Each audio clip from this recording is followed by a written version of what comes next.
You mentioned to me before we hit record that one of your goals, and not just the book, but the work that you do, and I see this shine through you with everything that you do, is bringing a feminine vibe back to health. And why we have so much research on men. It's easy to do studies on men, but what about the women? What about the ladies? And Yeah. what's the missing piece there? And could you share why that just is such a desire for you to get this back into the message of public health care?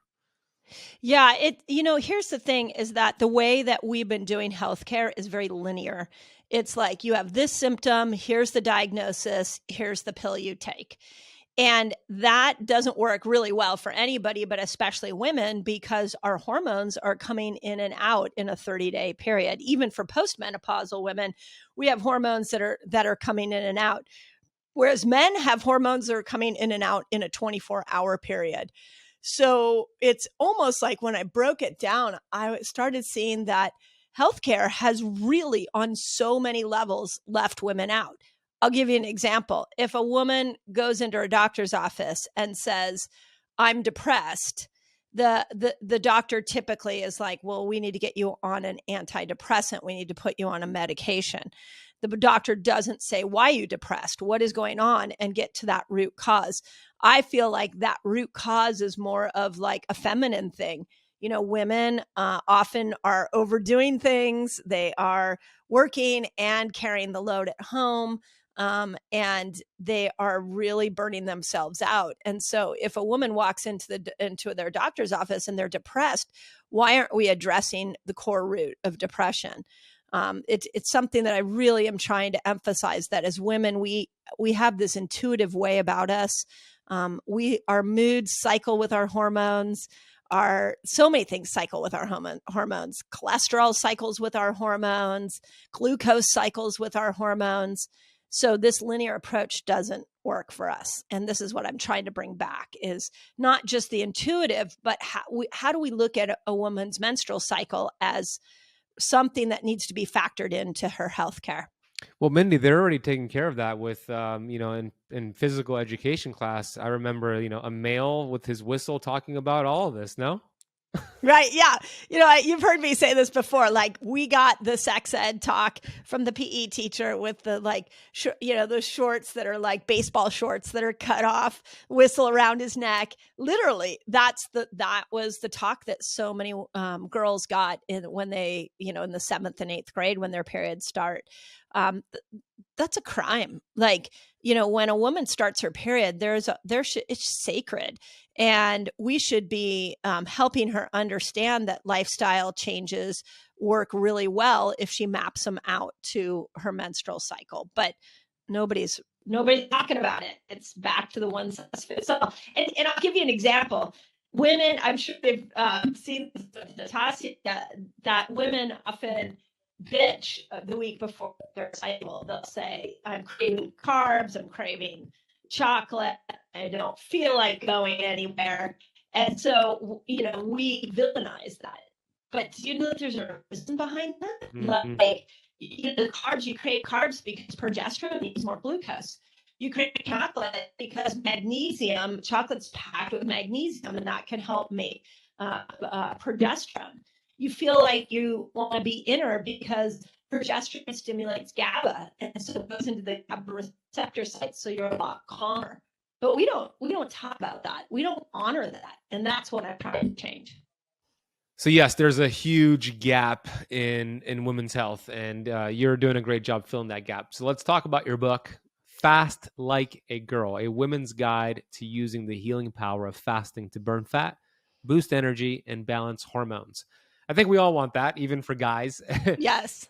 Something that I have here in my notes is a statistic that you wrote in your introduction, and I'm just going to read it, and then I want to hear your thoughts on why you believe this is the case. Here's what I took from your book. Recently, the Centers of Disease and Control Prevention published that 60% of Americans have one chronic disease, 40% have two or more, and 90% of the trillions of dollars we spend on healthcare goes to treating these conditions, which is kind of what you said with the depression part. So yep. Why are we so sick, Mindy? What are the main themes that you've seen? Well, I mean, there's so many reasons. We could point to food. We can point to, modern toxicity. But if we really boil it down, I think there's two reasons why we are so sick right now. One, we are in an evolutionary mismatch, especially women. Like, let's just take the woman who's 47 years old and is like working all the time, high stress job. Maybe she comes home, has teenagers at home. And her stress level, her pace is really amplified and intense. And then on top of that, she's eating food that is packed with toxicity, and she's eating food all day long. So if you look at women in general, this is, both men and women, but it's really destroying women more than men because this is working against our hormonal cycle. The other thing, I put this in the book, and this is something I found when I was researching, and I really like this concept. And the concept is that there was, back in the cave person day, there was something called the thrifty gene hypothesis. Have you heard of that? Vaguely, I kind of remember that, but not too much. Please explain it. Yeah. So the idea is that the people that were able to survive long periods without food had, back in the primal days, had a very specific gene. And this gene allowed them to move into ketosis much quicker. And so when the sugar went down, they could switch over into this fat adapted place. And once they were in the fat adapted place, they started making ketones, which supercharged them. So the people who came out of that primal time are the ones that had that gene. Everybody else that didn't make it through that primal time didn't have that genetic expression. That's why it's called a hypothesis. We don't fully know. But it's interesting because when I stumbled upon that, I started thinking, oh my God, like, we are going against our evolutionary mismatch, or against our genetic expression. Like, we are not living in accordance with what our genes are wanting us to do. And one of the things that we know about diabetes, metabolic syndrome, part of the theory of this thrifty gene hypothesis is that the people who are getting metabolic syndrome are the ones that are eating all day, that keep blood sugar really high. They don't go more than 8 hours without food. And so they're going against their genetic expression, and that's what's causing chronic disease. And when you think about that, that's pretty profound. It is. You're right. So evolutionary mismatch, especially for women, and then going against your genetic expression. And that thrifty gene hypothesis makes total sense to me, because if you think about it, if your ancestors didn't have that ability to burn fat and produce ketones, how could you survive? You wouldn't have any energy to the brain. You wouldn't be able to hunt and focus and kill. You would just die. So it makes sense that they didn't survive. So thank God for ketones, huh? Right. Thank God for ketones. I mean, ketones were there for survival. So think about today, if we're not fat adapted, if we're not accessing the ketogenic energy system, we're not using a necessary fuel source. And that is why I think so many people have gotten great results with the keto diet. So many people have gotten great results with fasting, because they have been accessing a fuel source that is rarely accessed. Let's stay on this topic, of what you call metabolic switching. I know, Mindy, you love ketosis as a tool. I do too. And we say as a tool, not the tool, meaning it's one of many tools. So what are, in your book, you have a whole chapter on metabolic switching and the power of it. You talk about the ketobiotic diet. What do you love about it? Like, what are some of the main principles that most people could benefit from this metabolic switching? Yeah, it's funny. We've been, the more I study fasting, the more I study metabolic switching, the more I realize we have gotten the diet culture all wrong. The fact that we think there's one diet to help us lose weight, one diet to keep us healthy. So, that's erroneous. And even for men. So with metabolic switching, you and I have seen this quite a bit when we are working with clients, is that you put somebody in a fasted state, the body heals. you put them back into a fed state, raising their glucose, that you switch back into another fuel source that gives the body nutrition to power up and get the necessary antioxidants into the cell, get necessary nutrients to the mitochondria. You switch back. Now you're supercharging yourself with ketones, which is also a fuel source for the mitochondria. And it's the constant in and out that's the key. In fact, it was funny because when I wrote the book, the editor was like, okay, tell me about this chapter. Like, is it necessary? And I was like, yes, it's necessary. It's probably one of the more pivotal parts of how a woman should fast. And if you want to lose weight, it's the in and out, to your point, to KetoFlex's point. It's the in and out that creates the healing. But we are looking for absolutes in healthcare. We look for one way, one fast, one supplement, one workout, one style of eating. But the human body doesn't respond well to that. The human body responds well to the constant switching in and out of these two fuel sources and to a little bit of hormetic stress that causes the body to have to put itself into an adverse situation so it can make itself stronger.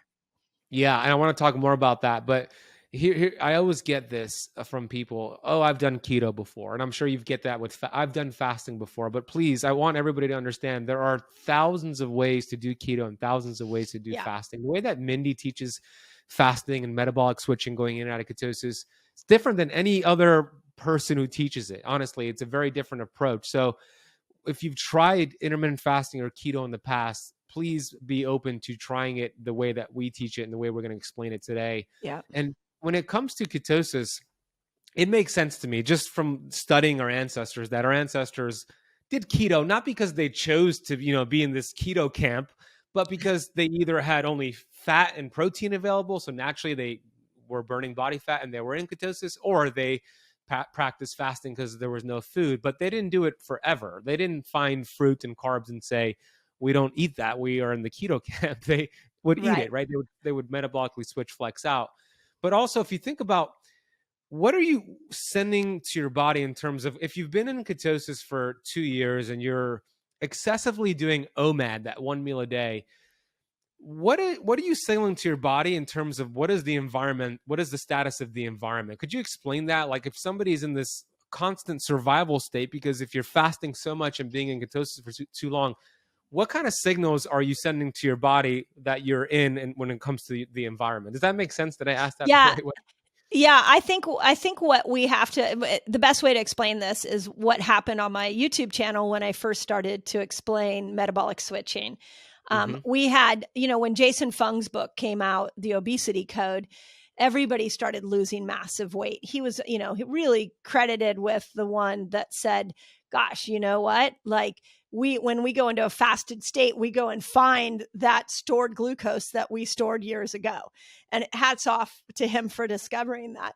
But what I found was so many people that were doing one meal a day landed on my YouTube channel.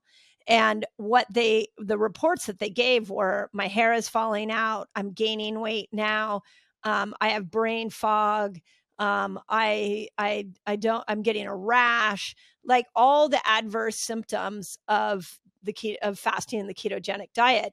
And so then all of a sudden that, the ketogenic diet and fasting became villainized. And what we have to do, again, I'm going to go back, anytime we're looking for absolutes in healthcare, we lose. So it wasn't that OMAD was the problem. It was that I call them OMADers, these OMADers were never switching in and out. They were doing one meal a day over and over and over again. So eventually the body went, hey, you know what? We don't know when food's coming in. There's a lot of scarcity here. So we better hold on to fat. We better raise glucose. We better push toxins out. So it's really, that became a perfect example of where the world wasn't metabolically switching. And I know you saw the same thing in your social media. Yeah, exactly. And you're Mindy's not opposed to OMAD. I'm not opposed to OMAD. I'm not opposed. No. Yeah. Unless you do it excessively. That's the thing. That's right. So you mentioned hormesis, right? Finding that hormetic zone. Maybe you could speak a little bit more about that and how it's so unique to that person. But if we could teach people to stay in that hormetic zone, they're going to know exactly what they should do. So could you explain that a little bit more? Yeah, the best way to look at this, we totally get this when it comes to exercise. If I went to my trainer and she gave me the same workout all the time, when she first gave me that workout, I'd probably see some change.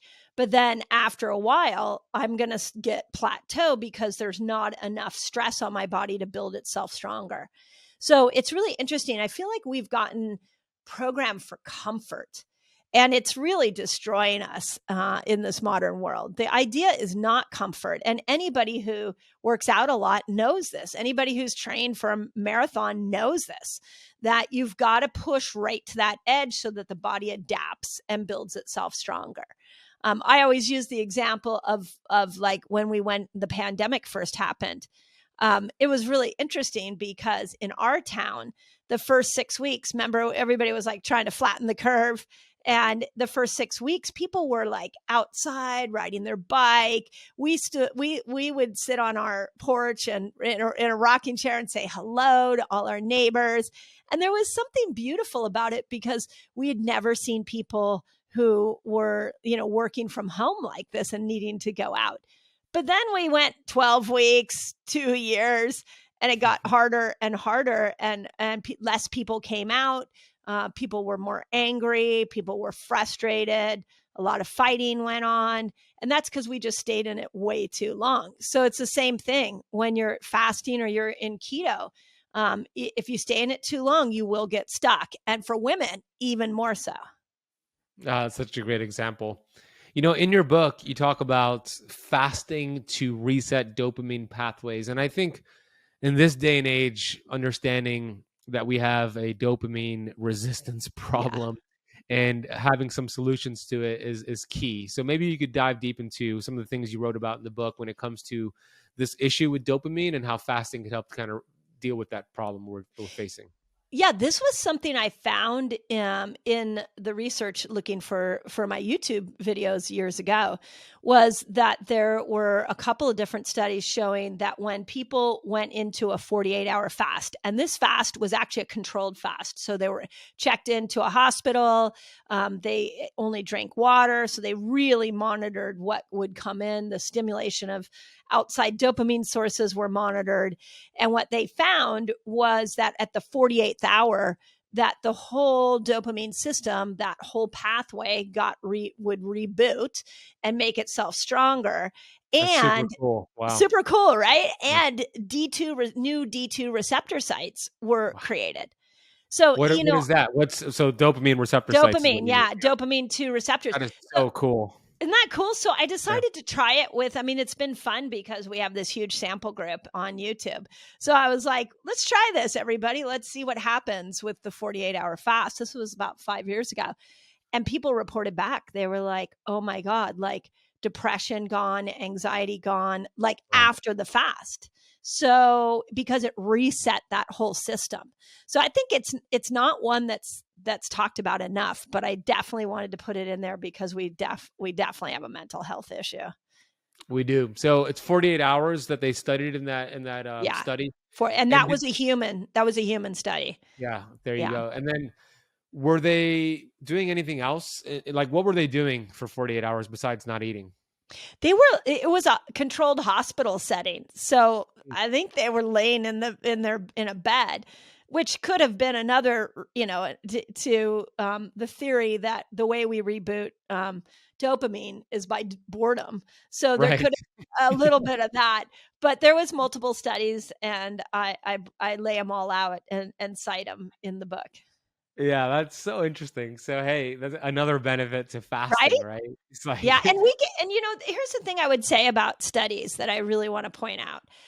We are science addicted right now, and anything that's science related, we go, oh my God, this is incredible because we have a study on it. People like Huberman is a great example of that. But you know what? I want to say that science gets us in the ballpark, and then we need to apply it and see what works for ourselves. So I don't let science totally dictate what I do with my patients. I let science give me an insight, and then we practice it with my patients. And in this setting, we could practice it with hundreds of thousands of people. I mean, that's been the really cool thing about my social media. We started doing these fast training weeks, and I would say to people, let's practice this and give me feedback. And like thousands of comments of people saying happy for weeks, happy for months, cured mental health issues. And so much of that is because we rebooted the dopamine system. What you just said is so important. I really hope the audience got what you just said, because there's some brilliant people out there. Huberman is one of them, Peter Attia, and we respect them. No disrespect at all. Yeah. We love what they do. It's so important. That's one piece of the puzzle. What happens when you apply it with 10 people, 100 people, 1,000 people, 10,000 people?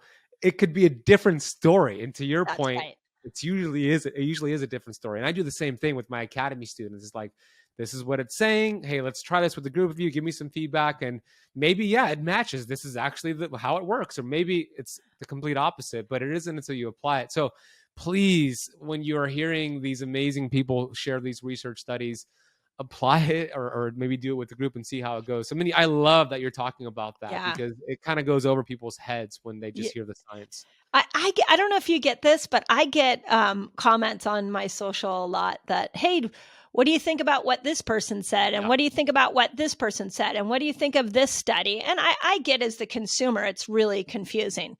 But I want to remind everybody that, the beauty of social media is we can educate ourselves. And it's not an absolute. So when you hear somebody say, this study was amazing, it was amazing. Now you try it on. And what we find is that, if you try it on, it didn't work for you, especially with women, there's a lot of guilt, there's a lot of shame. Didn't work for me. I must have done something wrong. And is it possible that it just wasn't the right type of length food for you? I mean, our microbiome controls our blood sugar level. We all have different microbiomes. So we've really got to get out of this study obsession and use them just as guiding lights. Yeah, so important. I love that you brought that up. Good job, Mindy. Question about, let's get into now women who have a menstrual cycle. And the book is not just for women who have a menstrual cycle. You have a whole bunch of research and information on the postmenopausal women too. But let's start with the menstruating women out there. Power phase, manifestation power phase, and nurture phase. I love how you explain that. You have graphics and charts, and you show exactly what's happening at a hormonal level.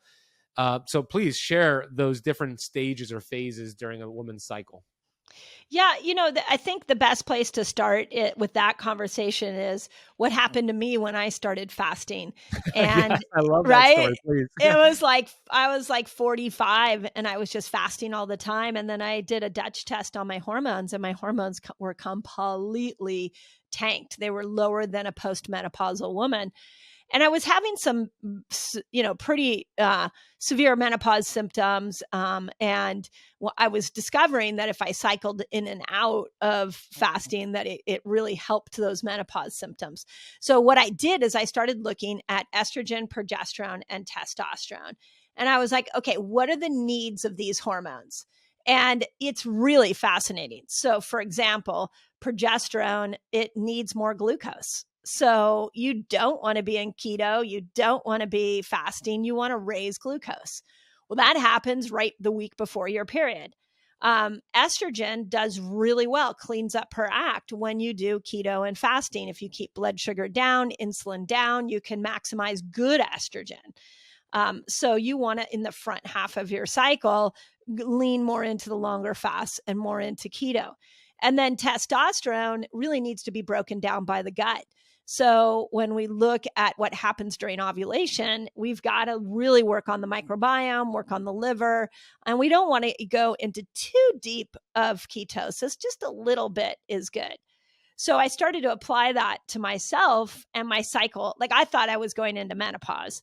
And then once I figured those three things out, my cycle came back, and I'm 53 and I still have a cycle. And at 45, I thought I was going into menopause. So I totally cleaned it up by working with my hormones, which ultimately is the best, because estrogen is cardioprotective. It's neurologically protective for the brain. So you want, as a woman going through menopause, you really want to keep those hormones at their best.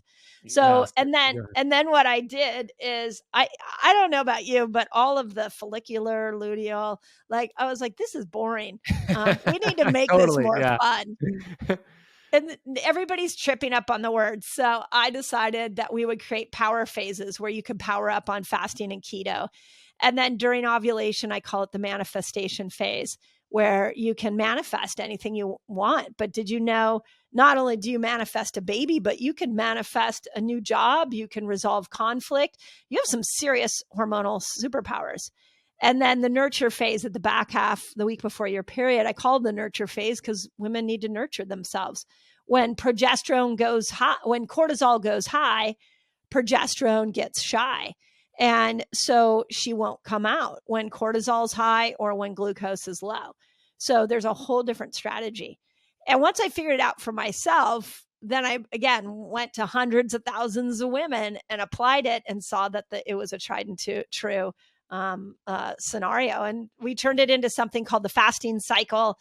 It's in the book. We map it out. We've even created an app where you can go and you can plug in like what day of your cycle you're on. And it'll tell you what fasts and what foods you should do. So brilliant. I love that. Is that app going to be available by the time the book is out, or? Yeah, the first rendition will come out with the book. It will be a free app. And then we're going to work on timing exercise, timing supplements, timing everything to a woman's cycle. So you would just look at, oh, it's day 10. So here's the lifestyle I should live.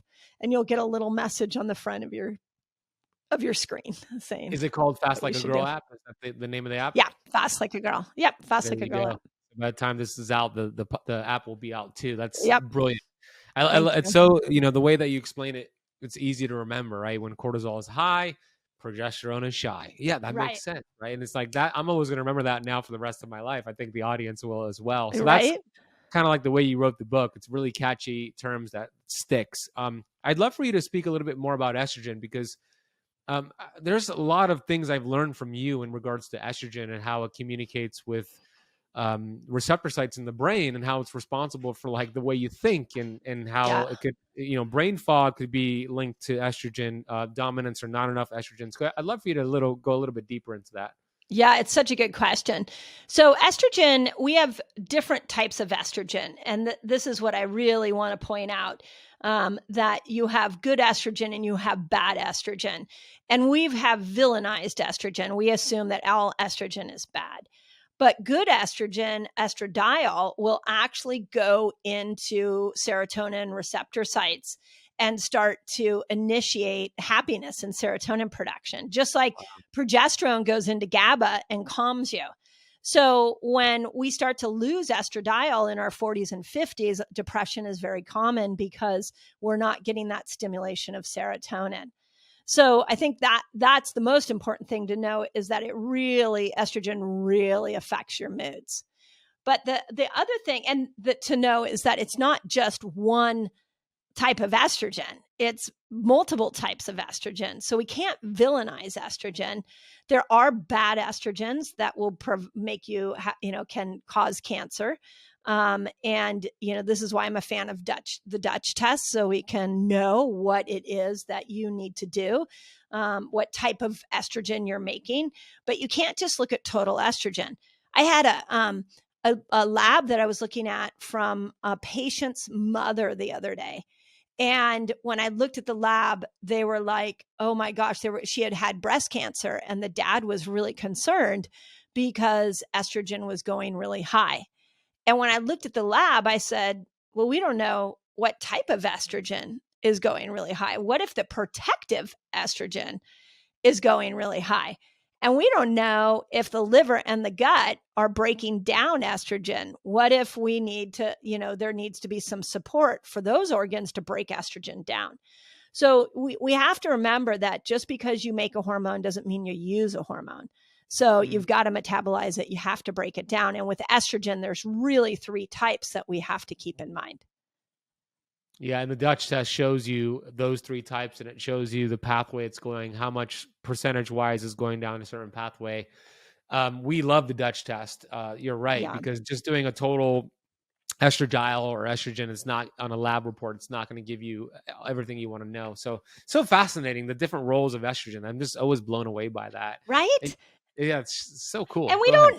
don't, I was speaking to a bunch of doctors this summer, and the first thing I asked was, how many of you feel like you have a good handle on hormones? And there were 1,200 doctors in the room, and only one of them raised their hand. Wow. And I'm like, okay. And I like lost it. I was like, this is a problem. We need to understand our hormones.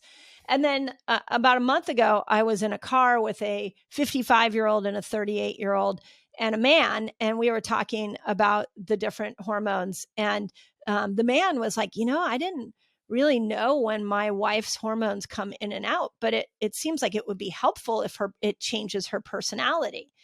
And then the 2 women were like, the 55-year-old was like, I'm 55 and I don't really understand my hormones. And the 38-year-old was like, I have no clue. So we have a hormonal literacy problem, but then we start villainizing, your cycle is not good. Let's put you on a birth control. We start villainizing the symptoms that women get from an imbalance in their cycle. But it's the root of that is ignorance. And we need to really bring the knowledge of hormones back to the world. Yeah, so true. And your book is doing that. We need to get this book, Fast Like a Girl, in every teenage girl's hands. Like, yes, in order to graduate. That's my vision, is how do we teach the teenage girls? Yeah.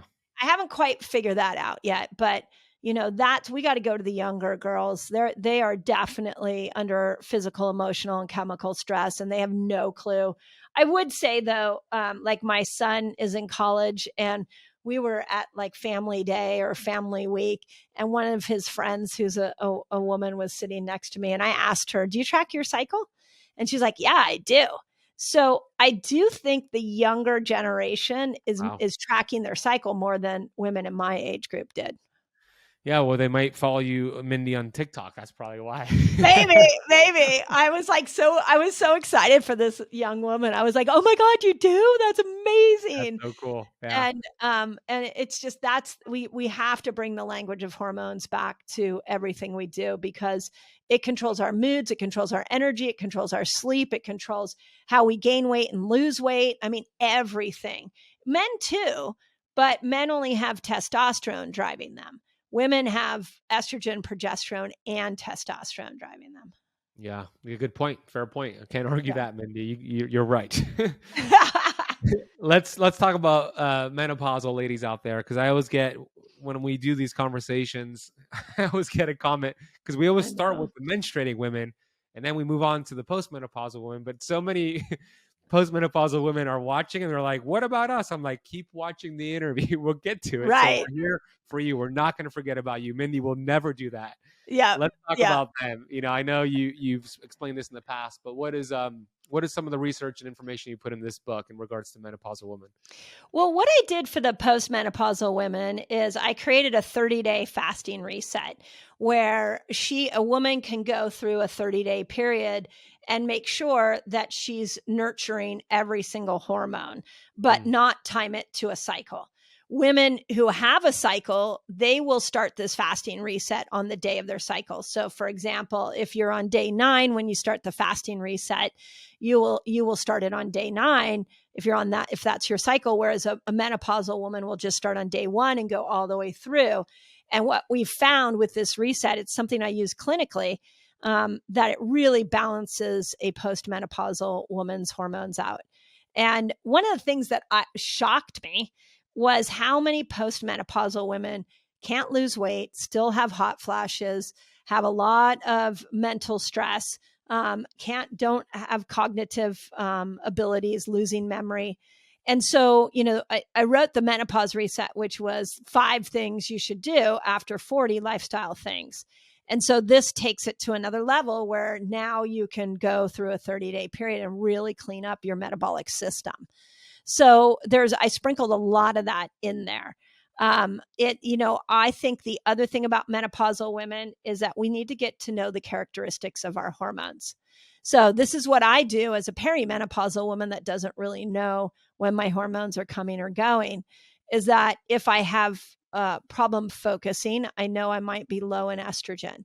If my skin is really dry, then I might be low in estrogen. If I'm really hungry or having trouble sleeping, it might be that I need to nurture progesterone. So in the book, I talk about that it's really about knowing these hormones, and most women don't know them. So we have to start with what are they, what are their personalities, and now how do you fast and eat to maximize them?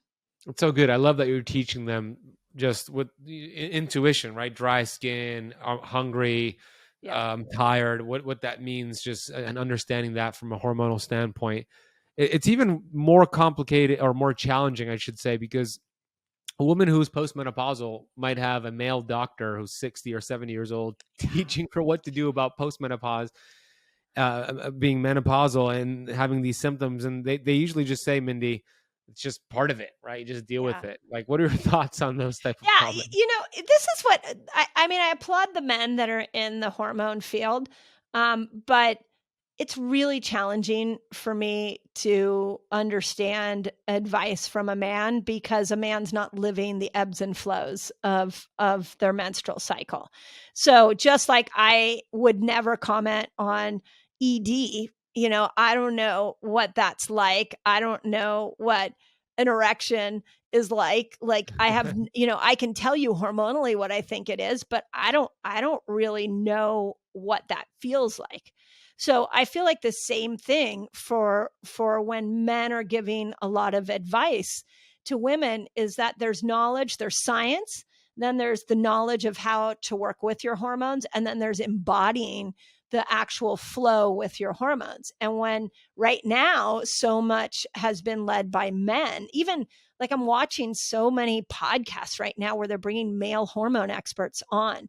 And this is not to diss men. It's just to say, hey, I appreciate you stepping into the hormonal field. Now, let's chat with the 53-year-old docs that are living this, that have played with these pieces. And that's what I'm trying to provide. It's fair. Totally fair.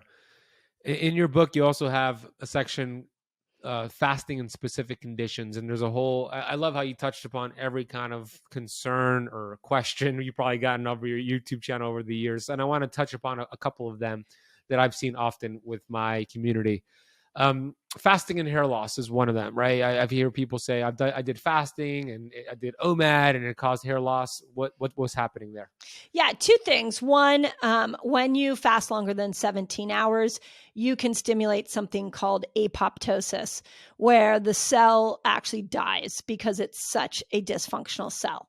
And in that death, heavy metals, plastics, glyphosate can be released into the body and can start to cause hair loss, can start to cause brain fog, can start to cause weight gain. It's the release of these chemicals when you stimulate apoptosis. So in the book, I talk about how we need to open up the detox pathways.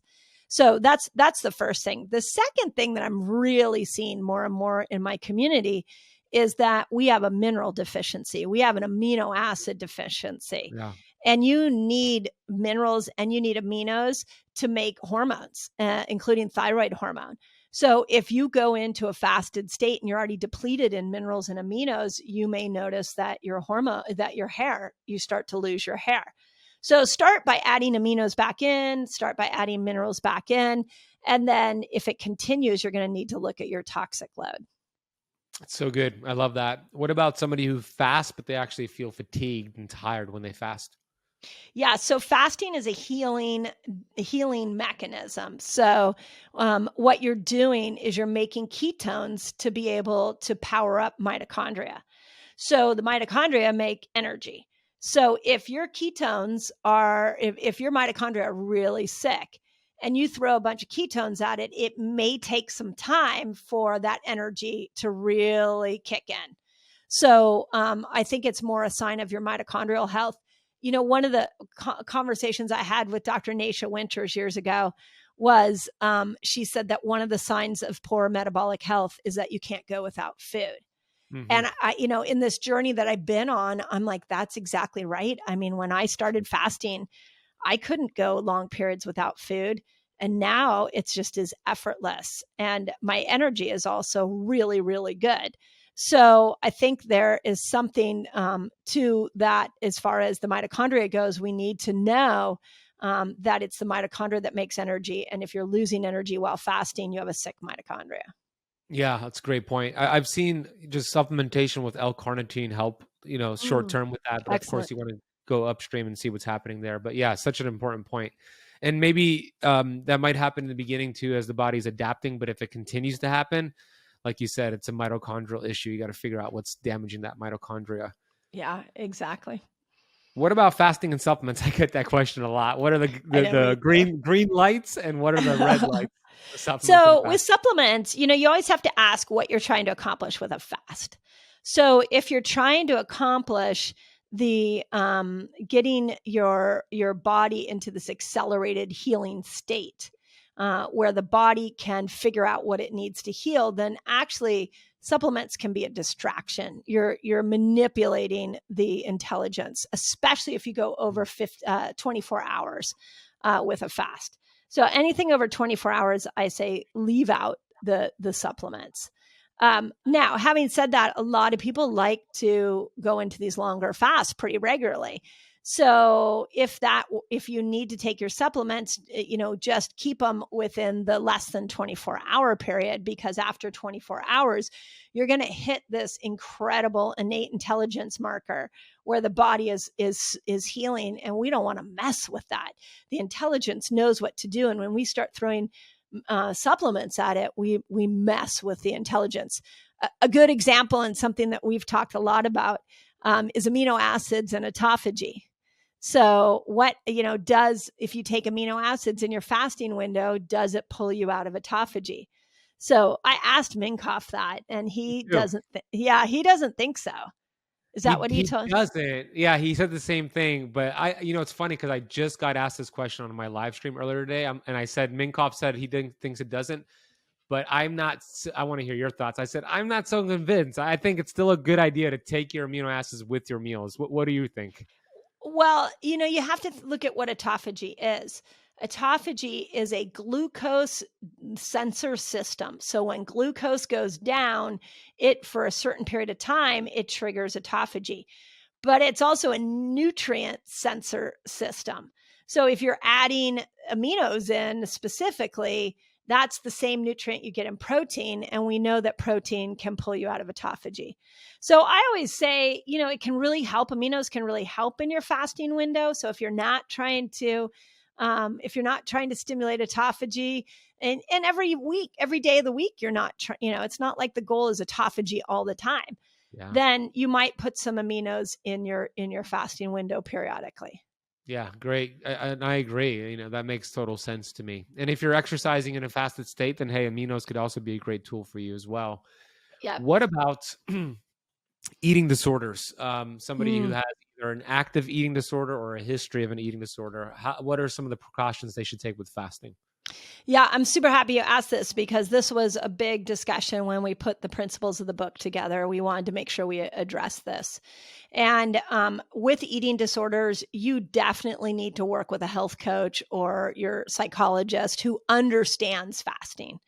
And so what we have found is that a lot of the psychologists only see the negative of fasting, but I've seen fasting change the relationship of somebody's relationship to food. So I would say don't go at it if you don't have a doctor or a health coach working with you, or a psychologist. It could trigger some old patterns. And having said that, I've seen some incredible miracles when people involve their doctor and they change their relationship to food. It's really profound. Well said. I love that. One of my favorite parts of your book came when you were talking about the importance of relationships with health and happiness. And I'm such a believer in that.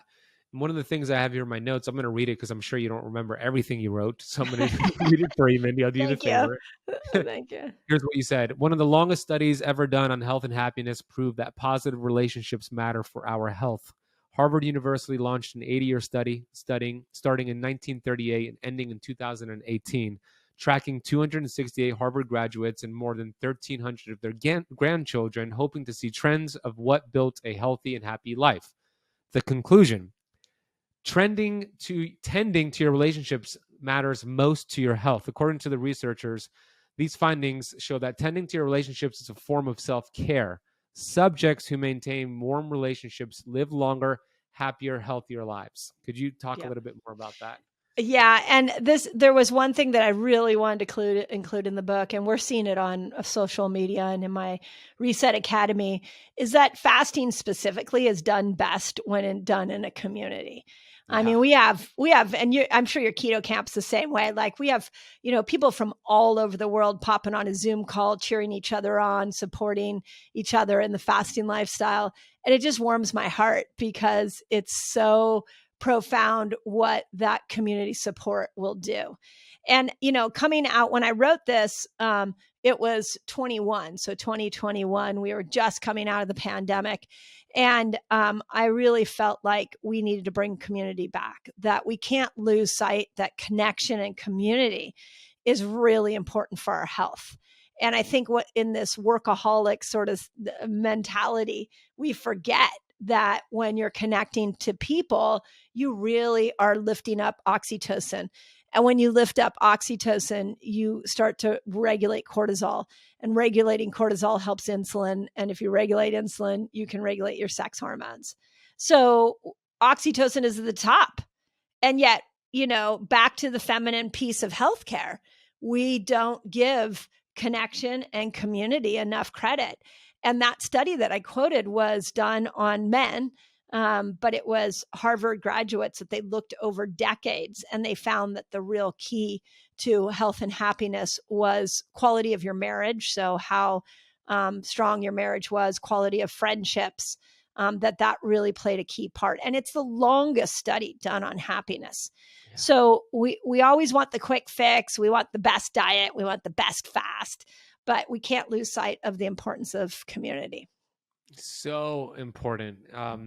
I love that you put that in the book. And you were referring to that, what do you call it? The hormone hierarchy? Is that what you call it? Yeah, the hormone hierarchy. Yeah. There you go. Oxytocin, cortisol, insulin, and then other hormones.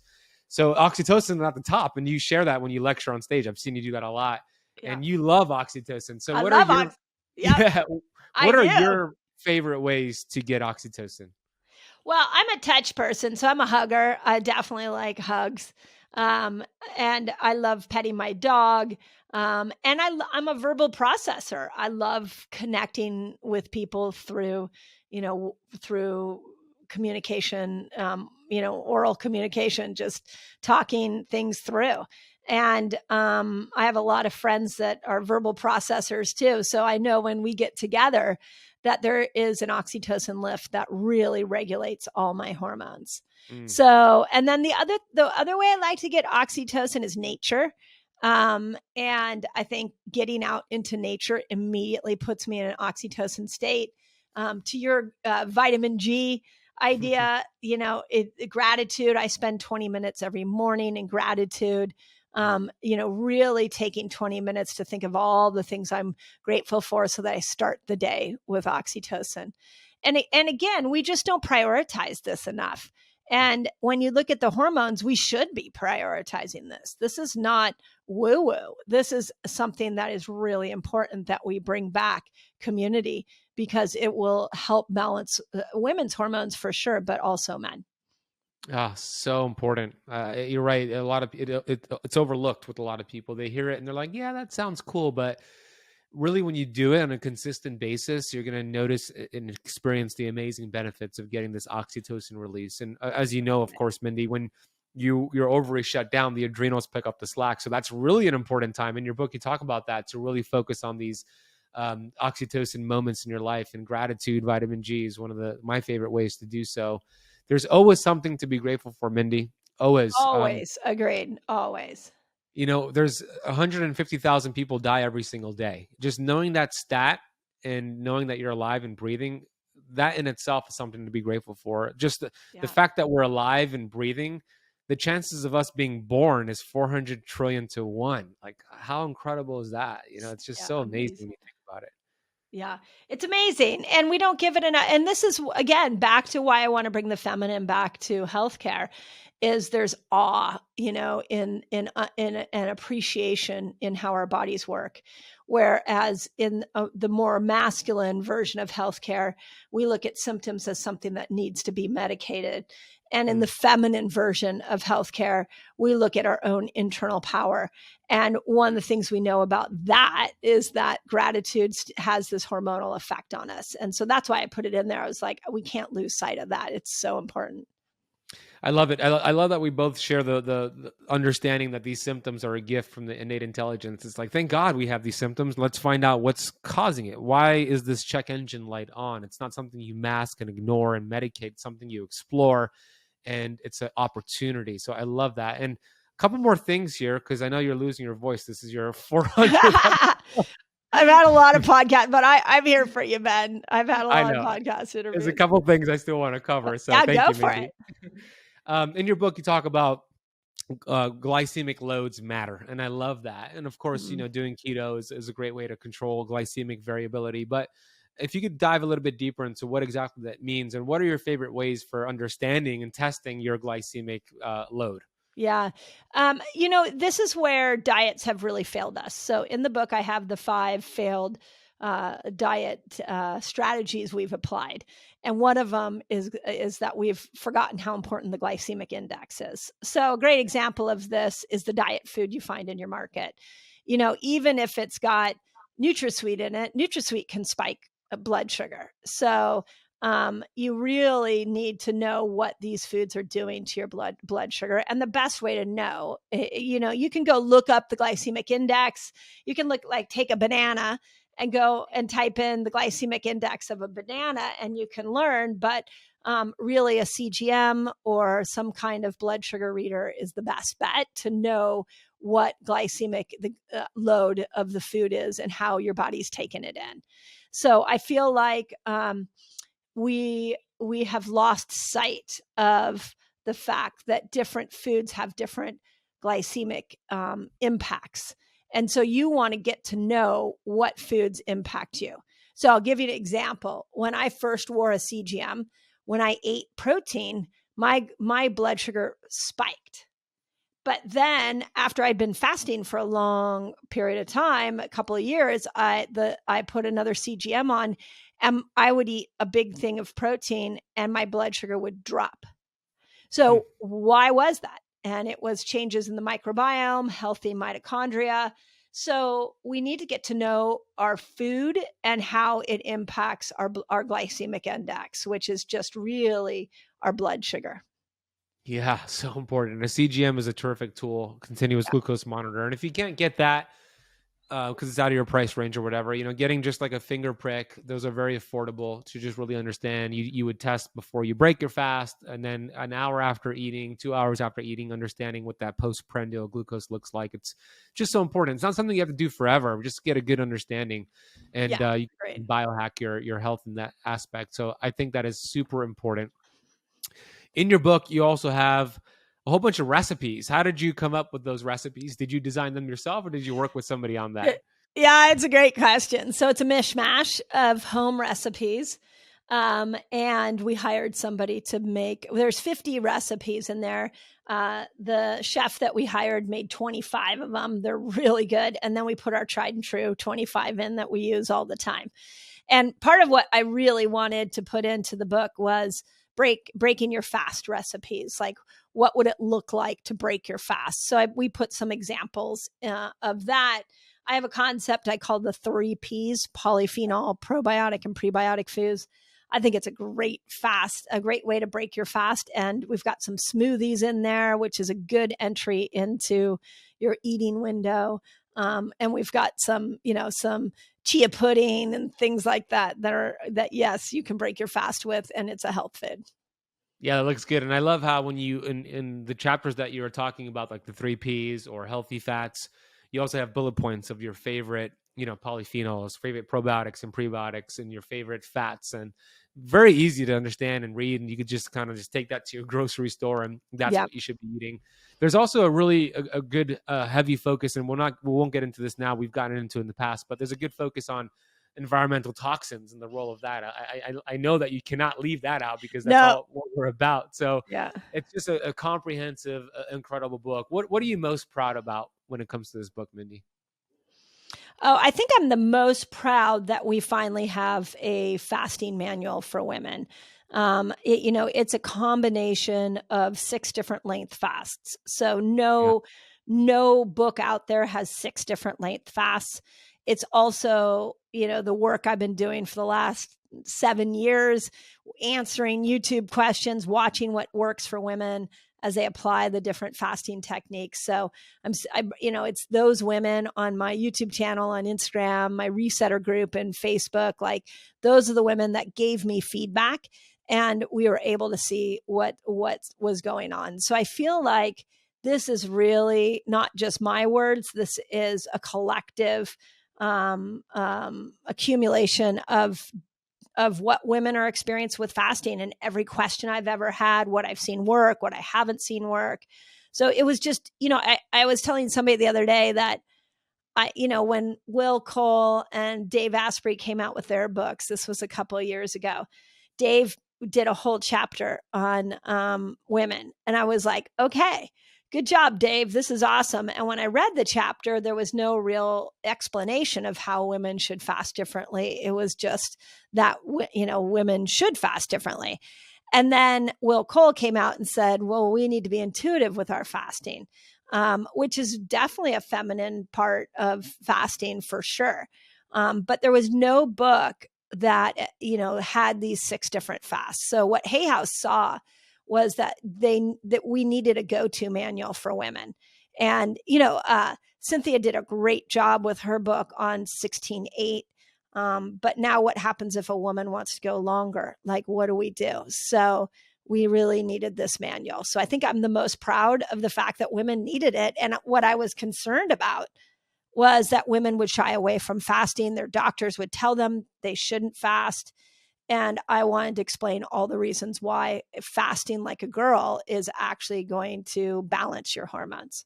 You did a great job, and I'm super proud of it. I'm super proud of you, Mindy. Where's the best place for my audience to get your book? You can go to fastlikeagirl.com. And, we've been telling people, go to your local book shop if you can. On fastlikeagirl.com, you'll see bookshop.org, and it'll tell you your independent bookstore. Let's keep those bookstores alive. So if you have the ability to order from them, that would be amazing. But you'll see all the bonuses we've been giving away, and all the different places you can get it. Awesome. We'll put that down below. We'll put Mindy's YouTube. Go subscribe to Mindy's YouTube. Go subscribe to her Resetters podcast. And Mindy's website is drmindypelz.com. At Dr. I think it's your Instagram is dr.mindypelz. I think. Yeah, dr.mindypelz. You know it better than me. Thanks, that's good. Mindy, last question is regarding vitamin G. What are you grateful for right now? I think I'm really grateful for the number of women that rallied around this book. Hay House, when we presented it to them, in the offer letter, they said to me, we see your mission and we want to be on it with you. My agent, same thing, just really excited about what this could do for women's health. What about the biggest compliment you ever got in your life? It was the biggest compliment I ever got in my life. Yeah, it was really cool. Like, I felt heard because, there's a lot of reasons to write a book. As you know, writing a book is hard, and it tests you. And yet I knew how important it was that women had this book. So to have the support of Hay House, my agent, the editors, like mostly women. It was really, really powerful. And I'm so grateful for it, because they, even to now, to this day, they're super excited about the book. What I was referring to is the compliment that was it Reed told you about Louise Hay? Louise Hay. Yeah. Yeah. Yeah, that was really cool. So here's a little backstory on that. I've been reading Hay House books forever. And I know you're a book reader and you've been following Bob Proctor and studying him. But I had chronic fatigue syndrome when I was in my early 20s. And it was really, I was really in a low point. And I went to a bookstore and found an incredible book. It was called Living in the Light, and it was all about visualization. And I thought, okay, well, I can't get off the couch. I have chronic fatigue, but I can visualize. And the more I visualized, the more my body got healthier and healthier. It's a little bit like Joe Dispenza's story. Yeah. And so I became really interested in this idea that the body can heal itself. And Hay House has that thread throughout so many of their books. And that was a main message of Louise Hay. So when I met with Reed, I said, women are feeling unheard. Women are tired of one size fits all. I really appreciate you giving me the opportunity to give women a resource in this book that they haven't been given. And he was super complimentary. And then a week later, out went an email to all of Hay House saying that he was so moved by his discussion with me and that Louise Hay would have loved me. And, that was the highest compliment, because Hay House books healed me. Books in general have changed my life. And so to be a part of a mission-based publisher like this just lights me up. If you enjoyed that conversation, be sure to watch this next interview I did with Dr. Robert Lufkin, all about heart disease, metabolic dysfunction, and how to burn fat. Modern medicine is really treating the symptoms of them. These diseases, many of them share a common root cause that can be reversed